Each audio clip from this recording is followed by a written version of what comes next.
Hello everyone, इस video में हम एक बहुत ही इंपॉर्टेंट टॉपिक डिस्कस करते हैं। एक्चुअली कुछ कमेंट्स मैंने पढ़े जो आप आस्क डिफाइन एज हैशटैग के साथ पोस्ट करते हो, उसमें कुछ कमेंट्स में रिलेटेड टू एग्जिट स्ट्रेटजीज था और कैसे राइड करना चाहिए ट्रेंड और वो सब था। तो टेक्निकल पार्ट तो हम सेपरेटली डिस्कस करते रहेंगे, लेकिन आपको पता है एक बहुत ही इंपॉर्टेंट फैक्टर होता है कि जब भी हम कोई ट्रेडिंग स्ट्रेटेजी ट्रेड करते हैं और कोई भी टाइप का ट्रेडर हो, इन्वेस्टर हो, चाहे वो टेक्निकल स्ट्रेटेजीज ट्रेड कर रहा हो, चाहे वो अदर कोई और तरीके से इन्वेस्टिंग कर रहा हो, चाहे वो ऑब्जेक्टिवली ट्रेड कर रहे हो, मतलब पूरा रूल बेस्ड ट्रेडिंग सिस्टम हो, एल्गो ट्रेडिंग हो, या चार्ट बेस्ड एनालिसिस के साथ ट्रेड कर रहा हो, हर एक टाइप का ट्रेडर और इन्वेस्टर को एक टाइप ऑफ अप्रोच फॉलो करना पड़ता है ट्रेडिंग स्ट्रेटेजी में। और नोइंगली अननोइंगली हर कोई वो अप्रोच फॉलो करता है। सिर्फ ज्यादातर लोगों को पता नहीं है कि ये कौन सा अप्रोच होता है जब वो एग्जिट करते हैं या वो कोई ट्रेडिंग स्ट्रेटेजी ट्रेड कर रहे हो। तो मैं थोड़ा सा ये अप्रोच आपको एक एक्सप्लेन करता हूं।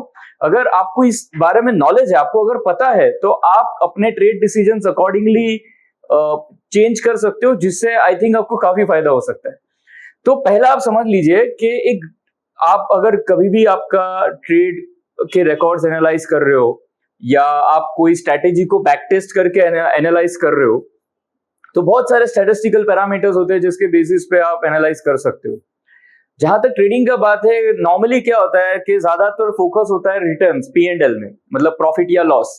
तो कौन से पीरियड का प्रॉफिट एंड लॉस है, डेली है, वीकली है, हर महीने का, तो ज्यादातर फोकस वहां पे होता है।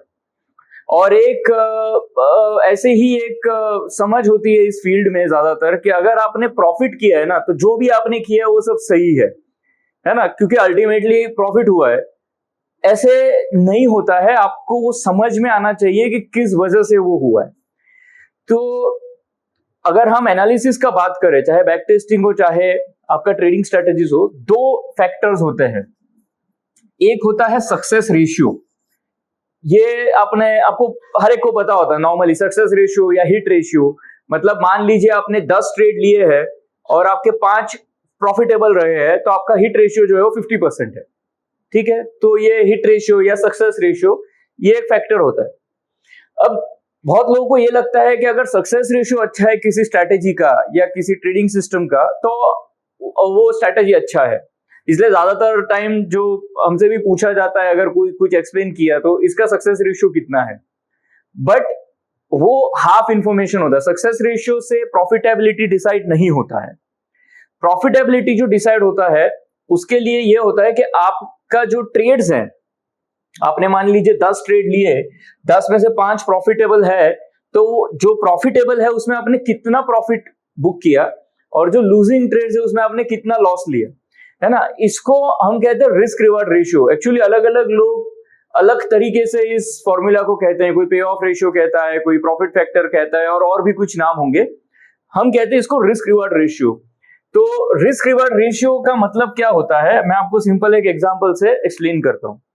तो देखिए, मान लीजिए आपने 10 ट्रेड लिए, उसमें से 5 जो है वो प्रॉफिट में हुए और 5 जो है वो लूजिंग ट्रेड है। मतलब आपका सक्सेस रेशियो 50% है। 10 में से 5 ट्रेड आपके प्रॉफिट में हुए।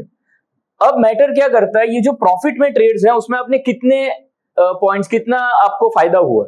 तो मान लीजिए जो 5 ट्रेड्स प्रॉफिट में आए, यहां पे आपको 30 पॉइंट्स का फायदा हुआ, ठीक है। और जो 5 ट्रेड्स लूजिंग रहे, इसमें आपको 10 पॉइंट्स का लॉस हुआ।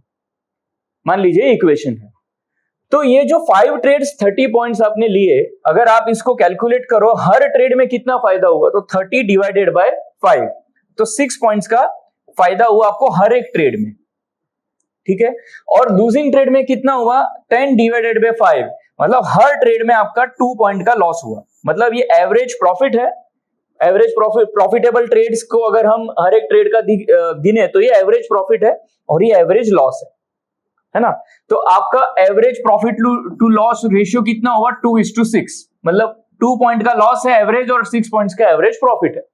या इसको अलग इसमें करें तो 1:3 है ना। मतलब 1 पॉइंट के लॉस के सामने 3 पॉइंट का फायदा है। इसको कहते हैं रिस्क रिवार्ड रेशियो, ठीक है। तो अब हम इसको जब ये इस रेशियो को हम बैक टेस्टिंग प्लेटफॉर्म में या ट्रेडिंग जर्नल में हम हर जगह डिफाइन एज के प्लेटफॉर्म्स में ये रिस्क रिवॉर्ड रेशियो कैलकुलेट करते हैं इस तरह से। तो इसको हम सिंपली कहते हैं 3। आरआर कितने का है आपका? 3 का। मतलब अगर आपका रिस्क रिवॉर्ड रेशियो अगर आप देख रहे हो वो 2 का है, तो आपका जितना प्रॉफिट हो रहा है, आपका जितना लॉस आपने बुक किया उससे डबल आपने प्रॉफिट बुक किया है प्रॉफिटेबल ट्रेड्स में, तो आरआर हो गया 2 का। तो अब ये समझ में आ गया आपको आरआर, आपको ये भी समझ में आ गया सक्सेस रेशियो क्या होता है ना। ये दो इंपॉर्टेंट पैरामीटर्स है जिससे आप ट्रेडिंग सिस्टम्स तो इवेल्युएट कर ही सकते हो, लेकिन आपको अपने अप्रोच के बारे में कुछ पता चलता है। तो अब हमने जो ये बात की एसआर और आरआर, ये जो दोनों है ना, इन दोनों के बीच में इनवर्स रिलेशनशिप होता है। मतलब ये दोनों हाई नॉर्मली नहीं होते हैं, ठीक है। आपको दोनों में से एक अप्रोच लेना पड़ता है। मतलब अगर ऐसा हो कि आपका सक्सेस रेशियो बहुत अच्छा है, 70-80% ट्रेड्स आपके फेवर में आ रहे हैं और उसमें भी रिस्क रिवॉर्ड बहुत अच्छा है, ऐसा जनरली होता नहीं है। तो नॉर्मली ये दोनों में से एक ज्यादा रहता है तो आपको दूसरे में कॉम्प्रोमाइज करना पड़ता है। और ये अगर आपके ट्रेड्स आप एनालाइज करोगे ना, या आप ट्रेडिंग सिस्टम्स भी एनालाइज करोगे, यही फैक्टर होता है। तो बहुत बार जो फोकस होता है कहां पे होता है ट्रेडर्स का? Trading strategies. हमें नए नए ट्रेडिंग स्ट्रैटेजीज सीखने हैं और उसमें हम लोग इंप्लीमेंट करेंगे, करके देखेंगे, ये सब होता है। अब ट्रेडिंग स्ट्रैटेजी जब आप सीखते हो तो 2 फैक्टर होता है, एंट्री एंड एग्जिट। एंट्री तो हो गया, आपने समझ लिया। एग्जिट जो होता है ना, वहां पे चाहे वो trading system related technical exit हो, या चाहे आप किसी और तरह से एग्जिट करो, चाहे आप ट्रेड को राइड करो, वो सब भी वो कहीं ना कहीं इन दोनों के ऊपर आता है, जहां पे एक अप्रोच होता है। आपको एक अप्रोच लेना पड़ता है। अप्रोच क्या लेना पड़ता है कि या तो आप इस पे ध्यान देंगे और इसको कॉम्प्रोमाइज करोगे, या आप इस पे ध्यान दोगे और इसको कॉम्प्रोमाइज करोगे। इसको मैं आपको सिंपल वर्ड्स में एक्सप्लेन करता हूं। मैं इसको क्या कहता हूं, जब आप सक्सेस रेशियो पे ज्यादा ध्यान देते हो, आप ये कहते हो कि मुझे नंबर ऑफ फेवरेबल ट्रेड ज्यादा चाहिए, रिस्क रिवॉर्ड कम होगा तो भी चलेगा, मैं इसको कहता हूं हिटमैन अप्रोच। ये एक सिंपल मैंने ऐसे ही नाम दिया है कि आपको याद रहे और एक सिंप्लिसिटी के लिए। तो ये मेरे टर्म्स है, आप इसको जस्ट याद रखने के लिए, समझने के लिए इसको देख सकते हो। हिटमैन अप्रोच मतलब हिट रेशियो ज्यादा होना चाहिए, ठीक है। तो इसका मतलब क्या है कि आप जितने ट्रेड लोगे, आपको जल्दी निकलना है प्रॉफिटेबल ट्रेड्स में। और चाहे आपको ये नहीं देखना है कि मेरा कितना रिटर्न आ रहा है जितने में प्रॉफिट ले रहा हूं। तो हो सकता है कि आपके जो ट्रेड्स लॉस में जा रहे हैं उसमें आपको ज्यादा लॉस बुक करना पड़े, और जो प्रॉफिट में जा रहे हैं उसमें आप कम प्रॉफिट में निकलो। तो ये इक्वेशन थोड़ा सा उल्टा दिखता है, लेकिन जो ट्रेड्स ज्यादा करते हैं, जो फ्रीक्वेंटली करते हैं, उनके लिए अप्रोच हो सकता है। और क्या होता है कि खास करके बिगिनर्स के लिए कभी कभी डिफिकल्ट होता है कि लूजिंग ट्रेड्स ज्यादा देखना। तो जितने प्रॉफिटेबल ट्रेड होंगे, चाहे कम प्रॉफिट हो, लेकिन थोड़ा एक मोरली वो अच्छा रहता है कि ठीक है यार, प्रॉफिट तो हो रहा है, तो इसलिए वो फॉलो करने का एक वो कंपैरेटिवली इजी होता है। लेकिन ये अप्रोच में प्रॉब्लम क्या है कि आपका जो लूजिंग ट्रेड्स है वो उसका रेशियो आपको कम रखना पड़ेगा, नहीं तो क्या होगा, लॉस ज्यादा होगा और प्रॉफिट कम होगा। तो ये अप्रोच में अगर आप करते हो तो आपका प्रॉफिट बुकिंग जो है वो थोड़ा सा अग्रेसिव होता है, और इसमें आपको नॉर्मली जो फ्रीक्वेंटली ट्रेड्स जो करते हैं उनके लिए अप्रोच ज्यादातर है, क्योंकि इसमें आपको लॉ ऑफ लार्ज नंबर करना पड़ता है। मतलब आपके नंबर ऑफ ट्रेड्स जितने ज्यादा हो, नहीं तो इसमें जो रिटर्न्स है ना वो सब्सटेंशियल नहीं होता है, बहुत अच्छा रिटर्न नहीं बढ़ता है, बहुत सारा ट्रेड ज्यादा होते हैं, कम प्रॉफिट में निकलते हो, कुछ लूजिंग ट्रेड्स होते हैं जिसमें ज्यादा लॉस हो जाता है, ओवरऑल रिटर्न नहीं बनता है। तो छोटे छोटे प्रॉफिट से ओवरऑल रिटर्न कब बनेगा, जब नंबर ऑफ ट्रेड ज्यादा है। तो हाई फ्रीक्वेंसी या थोड़े से ज्यादा अग्रेसिव ट्रेडर्स के लिए अप्रोच है। अब ये शायद हो सकता है आपको ये पता ही नहीं था कॉन्सेप्ट, लेकिन कभी कभी ये होता है ना कि आप बहुत जल्दी निकलने का देखते हो ट्रेड्स में, या आप देखते हो कि कभी कभी आपका लॉस का रेशियो ज्यादा है और प्रॉफिट का रेशियो कम है, तो एक्चुअली आप इनडायरेक्टली ये अप्रोच फॉलो कर रहे हो, ठीक है। दूसरा अप्रोच क्या होता है, रिस्क रिवार्ड जिसमें ज्यादा है, मैं इसको कहता हूं मैराथन अप्रोच। तो मैराथन अप्रोच में क्या है कि आप देखते हो कि रिस्क रिवार्ड रेशियो आपका ज्यादा हो, मतलब आप जो प्रॉफिट लो उसमें प्रॉफिट आप ज्यादा लो, और जो लॉस है उसमें लॉस आपका कम हो। तो अब नॉर्मली ये अप्रोच बहुत अच्छा होता है कोई भी ट्रेडर के लिए, इन्वेस्टर के लिए, जो ओकेजनली ट्रेड कर रहा हो उसके लिए भी जो ज्यादा ट्रेड कर रहे हैं उसके लिए भी, हर टाइप के ट्रेडर और इन्वेस्टर के लिए। बट ये लॉजिकली समझने में भी अच्छा लगता है कि ऐसा ही होना चाहिए ट्रेडिंग में, लेकिन इसको फॉलो करना थोड़ा डिफिकल्ट होता है।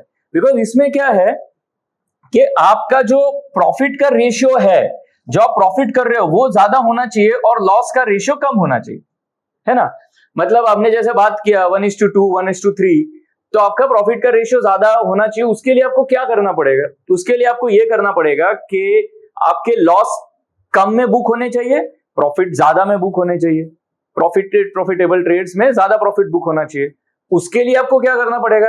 आपको लॉस जल्दी कट करना पड़ेगा, ठीक है, और आपको जो प्रॉफिट है वो राइड करना पड़ेगा। अब ये दोनों चीजें पता है कि बोलने सुनने में तो अच्छी लगती है, ये भी नहीं है कि आपको पता नहीं है ऐसा होना चाहिए, लेकिन ज्यादातर ट्रेडर्स इसको फॉलो नहीं कर पाते। इसका रीजन है कि ये इतना आसान नहीं है ये सब, इसके लिए प्रैक्टिस और कन्विक्शन ये दोनों जरूरी होता है। तो अगर लेकिन आपको ये इक्वेशन समझ में आता है तो आपको ये करना पड़ेगा, एज अ ट्रेडर आपका जॉब ये होता है कि कम रिस्क में ट्रेड को कट कर दो। आपका ऑफकोर्स वो रूल्स पे आता है, जो ट्रेडिंग स्ट्रेटेजी आप फॉलो कर रहे हो, जिसमें आपके इनिशियल रिस्क थोड़ा कंट्रोल में हो, तो आपके जो लूजिंग ट्रेड्स में रिस्क कंट्रोल में हो। और दूसरा जो प्रॉफिटेबल ट्रेड्स है उसमें आप राइड करो। तो राइड करो मतलब आप ट्रेल करो स्टॉप लॉस को, जैसे जैसे वो ऊपर जाता है धीरे धीरे आप प्रॉफिट कैप्चर करते जाओ। तो ये राइडिंग वाला चीज उसमें चाहिए। अगर ये दोनों आप करते हो तो आपका आरआर जो है वो होता है फेवर में। तो कभी कभी जब आप आरआर फेवर में होता है ना, तो सक्सेस रेशियो कॉम्प्रोमाइज हो जाता है, ठीक है। तो जैसे मैंने बोला ना कि सक्सेस रेशियो और आरआर के बीच में इनवर्स रिलेशनशिप है, बिकॉज कोई भी स्ट्रेटेजी, कोई भी एंट्री चीज आप मत दे दो किसी भी चार्टिंग मेथड में या किसी भी तरह से, आप दोनों अप्रोच से उसको ट्रेड कर सकते हो। आप उसी एंट्री सिस्टम में प्रॉफिट थोड़ा जल्दी बुक करने स्टार्ट कर दो, आपका वो हिटमैन अप्रोच होगा। आप प्रॉफिट को राइड करने वाला अप्रोच लो तो आपका वो मैराथन अप्रोच होगा। तो आप कोई भी स्ट्रेटेजी को दोनों अप्रोचेस से ट्रेड कर सकते हो। तो ये इनवर्स रिलेशनशिप में होता क्या है, जब आप सक्सेस रेशियो ज्यादा लेने का देखते हो, ऑटोमेटिकली रिस्क रिवार्ड कम हो जाता है। जब आप रिस्क रिवार्ड लेने का देखते हो तो सक्सेस रेशियो ऑटोमेटिकली कम हो जाता है। इनफैक्ट आप बहुत सारे जो पॉपुलर वेल नोन इन्वेस्टर्स है या सक्सेसफुल ट्रेडर्स है, अगर आप उनका काम स्टडी करोगे, उनके पोर्टफोलियो स्टडी करोगे, बहुत बार आपको दिखेगा कि उनका सक्सेस रेशियो बहुत सिग्निफिकेंट नहीं होता है। कुछ केसेस में तो 20-25% होता है, फिर भी वो लोग सक्सेसफुल है, प्रॉफिटेबल है, क्योंकि जो प्रॉफिट्स उनके होते हैं वो बहुत ज्यादा होते हैं और लॉस जो होते हैं वो कंपैरेटिवली कम होते हैं। तो उतने सक्सेस रेशियो से भी दे हैव बीन सक्सेसफुल। तो नॉर्मली भी अगर आप ट्रेडिंग स्ट्रेटेजी में करोगे, आपका हिट रेशियो कम हो जाता है, 30-40% इसके आसपास हो जाता है, लेकिन आपका रिस्क रिवॉर्ड अच्छा होता है। इससे over a time you make money, मतलब प्रॉफिटेबल ओवर अ टाइम आप हो सकते हो। लेकिन जैसे मैंने कहा कि ये इतना आसान नहीं होता है, मॉरली थोड़ा डिफिकल्ट होता है 30-40% पे ऑपरेट करना। इनफैक्ट कुछ प्रोफेशनल ट्रेडर्स उसके भी आगे जाते हैं, जैसे वो जो राइड करते हैं तब जो ये जो विनिंग ट्रेड्स होते हैं उसमें वो जो विनिंग ट्रेड्स में ऐड करते हैं पोजीशंस और बढ़ाते हैं। जो ट्रेड्स फेवर में आ रहे हैं उसमें तो ना सिर्फ राइड करते हैं, पोजीशंस और बढ़ाते भी है। इसको कहते हैं पिरामिडिंग। तो ये एक अलग और टॉपिक है, इसको बोलना बहुत आसान है कि विनियर्स में हम ऐड करें, लेकिन डिफिकल्ट होता है। इसके लिए आपको और प्रैक्टिस और कन्विक्शन और एक्सपीरियंस की जरूरत होती है। लेकिन वो एक एक्सटेंडेड अप्रोच है मैराथन अप्रोच का ही, लेकिन वो एक एक्सटेंडेड वर्जन है मैराथन अप्रोच का ही। तो ये एक ओवरऑल आपको बेसिक समझ में आया है कि आपको दोनों में से एक अप्रोच लेना पड़ता है, और हर ट्रेडर इन अ वे वो अप्रोच लेता ही है, नोइंगली अननोइंगली। लेकिन कभी कभी ये होता है कि वो पता नहीं है। अब अनफॉर्चुनेट चीज ये है कि ज्यादातर ट्रेडर्स क्या करते हैं, अपने एग्जिट सिस्टम को ट्वीक करते रहते हैं, अपना ट्रेडिंग स्ट्रैटेजीज को ट्वीक करते रहते हैं। ज्यादातर लोगों के पास तो कोई एग्जिट प्लान होता ही नहीं है कॉन्क्रीट, प्रॉब्लम वहां से है। बट उसके बाद भी वो जिस तरीके से भी एग्जिट कर रहे हो, ये कहीं ना कहीं अप्रोच होता है। तो उसके लिए ज्यादातर लोग किसी अच्छे एग्जिट प्लान की तलाश में होते हैं। मतलब सबको एक परफेक्ट एग्जिट चाहिए कि मैं निकल जाऊं। कभी कभी ये होता है ना, मैं जल्दी निकल गया उसके बाद वो ऊपर गया। कभी ये होता है कि मैं ऊपर जा रहा था, मुझे लगा ये और ऊपर जाएगा और ये बाद में नीचे आ गया, तो मैंने लॉस बुक किया। तो ये सब जो है चलते रहता है। But you have to understand as a trader, as an investor, कि ये पार्ट है इस बिजनेस का। ये हो गया, ये सब तो होते ही रहेगा। आपको कोई परफेक्ट एग्जिट की जो तलाश है ना, आप एक्सेप्ट कर लो कि ऐसा होता ही नहीं है। There is no perfect exit. और ये अगर आप एक्सेप्ट कर लोगे तो आपको ये समझ में आएगा हर एक अप्रोच के साथ कोई एडवांटेज कोई डिसएडवांटेज है, वो एक्सेप्ट कर लेना है, बिकॉज उससे आपका एक अप्रोच फाइनलाइज होगा और आप लॉन्ग टर्म में आप उसको अगर स्टिक करोगे ना, then actually you can become successful. और ये आपको, चाहे आप इंट्राडे ट्रेडर हो, बिल्कुल अग्रेसिव ट्रेडर हो, चाहे ऑप्शंस ट्रेडर हो, या चाहे इन्वेस्टर हो, या पोजिशनल ट्रेडर हो, या someone who is trading occasionally, ये सबके लिए ये रूल्स एप्लीकेबल है। और हर एक ट्रेडर को ये अप्रोच डिसाइड करना होता है। नॉर्मली क्या होता है, ध्यान होता है प्रॉफिट ऑन लॉस पे, है ना। सोशल मीडिया वगैरह पे भी वही चीजें होती है कि हमने स्क्रीनशॉट डाला, हम आज कितने प्रॉफिट में, लॉस में, वेरीफाइड P&L है अब तो कि भाई मैं प्रॉफिट भी कर रहा हूं। बट आप समझ लो कि आप एक दिन में या एक ट्रेड में प्रॉफिट करोगे, उससे आपका ओवरऑल प्रॉफिटेबिलिटी प्रूव नहीं होता है ना। आप कितने टाइम में आपने कितना प्रॉफिट किया, और नॉर्मली जैसे मैंने पहले बताया था कि एक अजम्पशन क्या होता है कि प्रॉफिट किया है ना तो सब कुछ सही था। ऐसा बहुत बार नहीं होता है। आपको ये समझ में आना चाहिए कि उस टाइम क्या करने से वो P&L जो है वो मटेरियलाइज हुआ है, ताकि नहीं तो अगर आपने वो ध्यान नहीं दिया, it could be share luck जो बाद में सस्टेन नहीं होगा, बाद में वो रिवर्स हो जाएगा। तो आपको वो इक्वेशन समझ में आनी चाहिए कि आपका ट्रेडिंग पैटर्न कैसा है, उसमें ये चीज कैसे और आपका अप्रोच कैसा है उसके लिए, और अकॉर्डिंगली आपको आगे कैसे ऑपरेट करना ये समझ में आता है। तो थोड़ा सा आप ऐसा मैथोलॉजिकल हो जाओ और आप इन चीजों पे ध्यान दो instead of simply focusing on P&L। वो एक बाय प्रोडक्ट होता है, प्रॉफिट एंड लॉस ये होगा ओवर अ टाइम। आपको ये समझना है कि आपको ओवर अ टाइम प्रॉफिटेबल होने के लिए हर दिन प्रॉफिटेबल होने की जरूरत नहीं है, हर ट्रेड में प्रॉफिट करने की जरूरत नहीं है। जब ये आपका कन्विक्शन हो जाएगा ना, तो आपका जो ध्यान है वो सही जगह पे रहेगा। इवन आप शॉर्ट टर्म ट्रेडिंग भी कर रहे हो ना, आपका अप्रोच और आपका थिंकिंग जो है ना वो लॉन्ग टर्म होना जरूरी है, क्योंकि ओवर अ टाइम यहाँ पे सक्सेस मैटर करता है।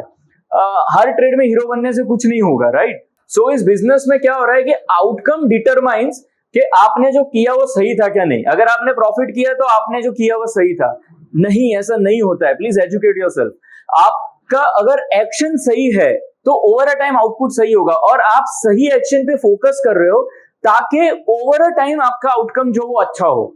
एकदम शॉर्ट टर्म हमें नहीं चाहिए, हमें चाहिए कि over a time you should make money. और वैसे ही आपका मंथली बेसिस पे या क्वार्टरली बेसिस पे ओवर अ टाइम आपका लेजर क्रेडिट में चाहिए, राइट। इसलिए फोकस जो है वो राइट जगह पे करना है। तो इसमें बिगिनर्स जो होते हैं, जैसे मैंने कहा कि उनके लिए थोड़ा डिफिकल्ट होता है टू राइड द ट्रेंड। मतलब सुना तो है, देखा भी है चार्ट्स पे कि अच्छे से राइड करो तो ये ट्रेंड वाले फेज में बहुत अच्छा रिटर्न्स आ सकता है।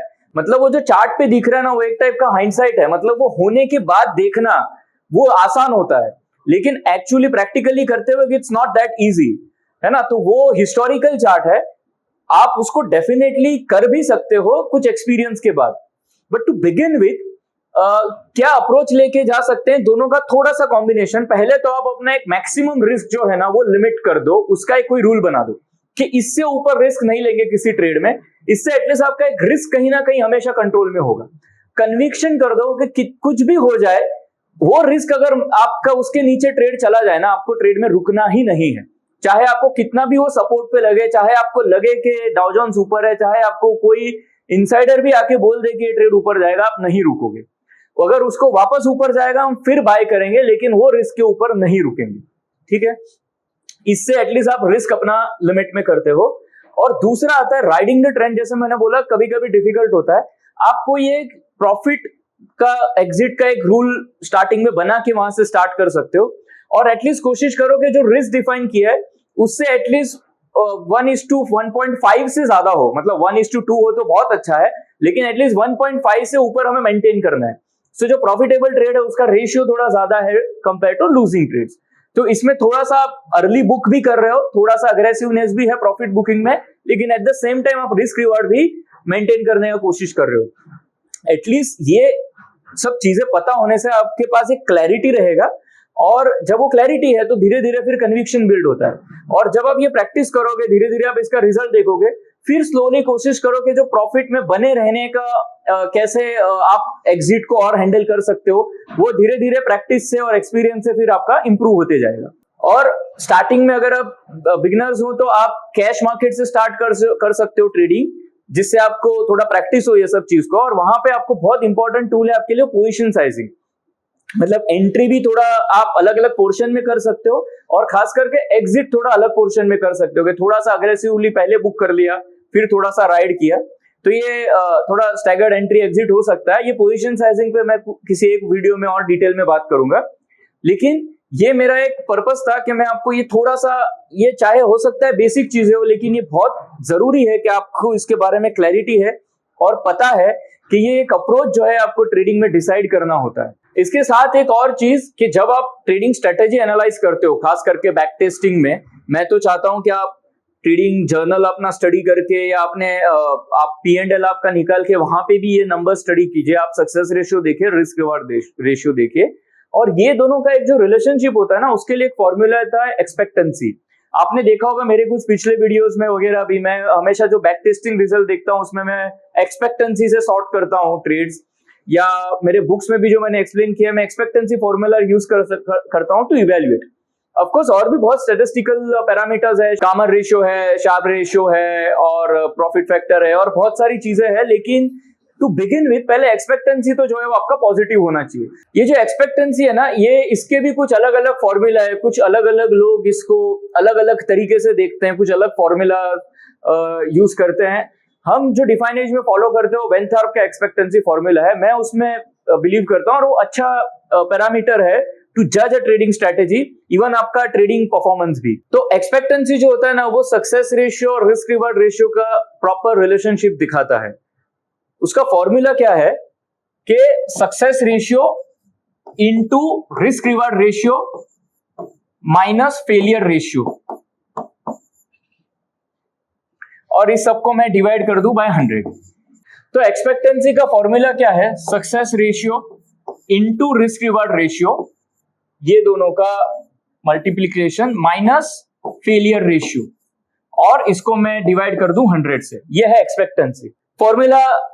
ठीक ठाक है, आपको एटलीस्ट नॉलेज के लिए है, लेकिन मैं समझाता हूं वो होता क्या है। मान लीजिए आपका सक्सेस रेशियो है 60%, ठीक है, 10 में से 6 ट्रेड प्रॉफिट में है, और आपका रिस्क रिवार्ड है 1:2, मतलब 2 का रिस्क रिवार्ड है ना। तो उस हिसाब से क्या आता है कि 60 इंटू 2, मतलब आपका risk reward ratio, success ratio into risk reward ratio, और minus failure ratio. Failure ratio कितना है? 40। यहाँ पे 60 सक्सेस है तो फेलियर 40 हो गया, और डिवाइडेड बाय 100। तो ये कितना हो गया? 80, और डिवाइडेड बाय 100 मतलब 0.8। ठीक है, तो आपका एक्सपेक्टेंसी यहाँ पे हो गया 0.8। एक्सपेक्टेंसी पॉजिटिव होना चाहिए, तो that means strategy is good, वहां पे पैसा बन सकता है। तो आप अगर देखोगे तो 60 ट्रेड्स प्रॉफिटेबल है और 1:2 है, तो एक्सपेक्टेंसी 0.8 आया। कैसे? बहुत सिंपल है। मान लीजिए आपने 60 ट्रेड्स में 120 पॉइंट्स बनाए, क्योंकि आपका रिस्क रिवार्ड कितना है? 1:2, तो 40 ट्रेड्स में आपका लॉस कितना हो गया? 40 पॉइंट्स का, बराबर। तो 180 माइनस 40 कितना हुआ? 80, मतलब 80 नेट पॉइंट्स बना ना, इसलिए आपका एक्सपेक्टेंसी है 0.8। मतलब एक्सपेक्टेंसी आपको ये दिखाता है कि आप सक्सेस फुल ट्रेड्स में कितना प्रॉफिट कर रहे हो और लूजिंग ट्रेड्स में कितना गवा रहे हो, तो उसका एक नंबर क्या आता है। अगर वो पॉजिटिव है तो यू आर मेकिंग मनी, और नेगेटिव है तो you are not making money. तो ये दोनों का इक्वेशन जो एक्सपेक्टेंसी है, इसलिए बैक टेस्टिंग में भी ये एक यूजफुल पैरामीटर है। इनफैक्ट आपके ट्रेड्स में भी आप इसको रीड करोगे तो आपको समझ में आएगा कि आप कहां गलती कर रहे हो। अल्टीमेटली अगर आप इस चीज को फिक्स नहीं करोगे तो आपको ओवरऑल रिटर्न्स नहीं आएगा। और अगर आप जल्दी प्रॉफिट बुक भी कर रहे हो, देन आपका डिपेंडेंसी कहां पे? आपका हिट रेशियो अच्छा होना चाहिए। अगर आपका हिट रेशियो फॉल हो रहा है आपके स्ट्रेटेजी पे, तो वो इंपैक्ट करेगा आपके ओवरऑल रिटर्न्स पे। तो अगर आप हिटमैन अप्रोच ले रहे हो तो आपका नंबर ऑफ ट्रेड ज्यादा होना चाहिए और आपका सक्सेस रेशियो ज्यादा होना चाहिए, चाहे आप कम प्रॉफिट बुक कर रहे हो। अगर आप मैराथन अप्रोच ले रहे हो तो आपका सक्सेस रेशियो भले भी कम होगा, आपको प्रॉफिट में बने रहना होगा और रिस्क को कंट्रोल करना होगा, then you will make money. I hope आपको ये चीजें यूजफुल लगी होगी और समझ में आई है। बाकी और ट्रेडिंग स्ट्रेटेजी और कॉन्सेप्ट पे हम जल्दी बात करेंगे अलग वीडियोस में। Thank you for your time.